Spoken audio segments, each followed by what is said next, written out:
మీరందరూ కూడా మీటింగ్లు పెట్టడం గానీ ఈ 1 year ఎక్కడికక్కడ ఆయన చేసిన త్యాగం, లేకపోతే ఏ విధంగా సఫర్ అయ్యాడు, జాతి కోసం ఏ విధంగా ఆత్మ బలిదానం చేసుకున్నారు, ఇవన్నీ కూడా లాస్ట్ మైల్లో కూడా ఈ రోజు చరిత్ర తెలియనటువంటి యువతకు మనం చెప్పాల్సిన బాధ్యత మన పైన ఉంది. ఆ విషయం మీరు గుర్తుపెట్టుకోవాల్సిన అవసరం ఉంది. కొంతమంది పుట్టినప్పుడు కూడా కొంచెం యాక్టివ్ గా ఉంటారు, కానీ మంచి చేసిన వ్యక్తులు రోజు రోజుకు వాళ్ళ పాపులారిటీ పెరుగుతా ఉంటుంది.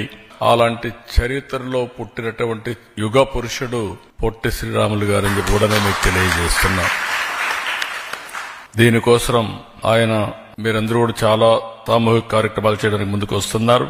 వీలైతే ఆయన ఆత్మార్పణ చేసినటువంటి దీక్షాస్థలను సందర్శించడం, ఆయన స్వగ్రామాన్ని అన్ని విధాలు నేను కూడా ఆ రోజు డెవలప్ చేయడానికి వచ్చాం.